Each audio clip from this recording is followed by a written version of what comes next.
Alright, I just finished In Defense of Food, Peter's Manifesto by Michael Pollan, and it was written at about 2011, I believe. 2008. So it looks like this book has really been around the country.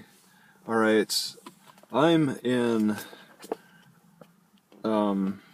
north of San Francisco, and this book came from the East Coast, as evidenced by Belmont Edu.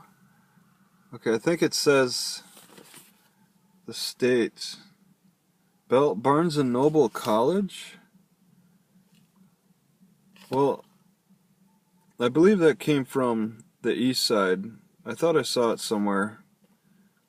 But where is it? I thought I saw it. No.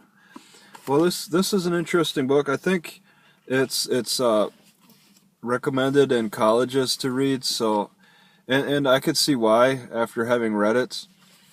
He goes into how individual ingredients have been studied by the chemists, by the scientists, and identified as having certain properties.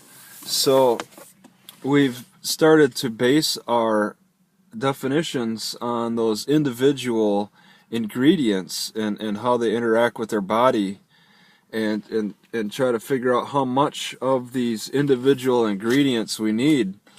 Like it's just another chemical that our body requires, and it's just what you add to the engine in certain amounts on a daily basis to get it to run properly. And scientists have tried to manufacture foods based upon their formulations with the understanding of the individual ingredients, trying to mix and match these individual ingredients together in ways that they believe should work, as long as we're getting our individual dietary needs for vitamin C, D, E, all those crazy ones, the minerals and stuff, and balancing out the carbs and protein and fats. But it turns out that's not really helping. Okay, that's not helping people live longer and better. People are still getting sick off of these human scientific formulations, and we need to veer away from that. I 100% agree. I've been trying to veer away from that before I read this book. Okay, he's just kind of confirming what I already know. The individual ingredients is ridiculous. These formulas that you find in General Nutrition Center, GNC, where you have these protein shakes with like the perfect combination of vitamins and minerals. Well, then you got to ask, how are these people like muscular? How are there so many of these muscular people out there, based on the scientific like formulations and stuff? How does that work? And this book doesn't really answer that. Okay, what's going on with the bodybuilders?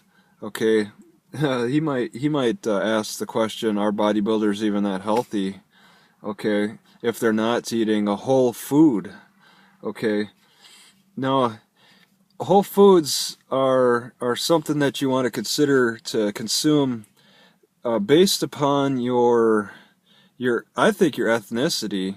Okay, look at your historical your relatives, and look at how they dined.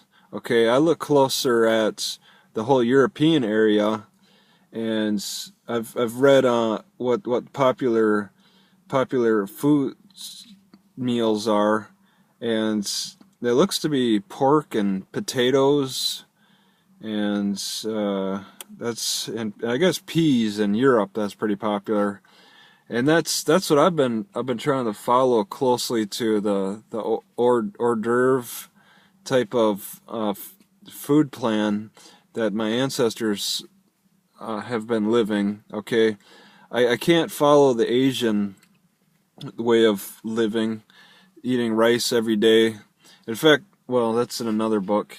So he talks about looking at your historical factors. Consider making your own food in a garden, because the more closer it is to you, the better. Then I don't know, what else is there? Lycopene is helped by olive oil for the tomatoes. People who get sick will drastically change their diets. Okay, deficiency in vitamins and minerals mimic radiation. Like, you can get cancer if you have, it'd be like cancer-like if you have deficiencies and stuff. Gut bacteria determines how efficiently you digest the food. If you have kind of a sickly gut bacteria, then it's not going to be a very healthy digestion for you. So there's all kinds of factors, but it comes down to he's defending whole food and defense of food, and veering away from the individual ingredient formulations.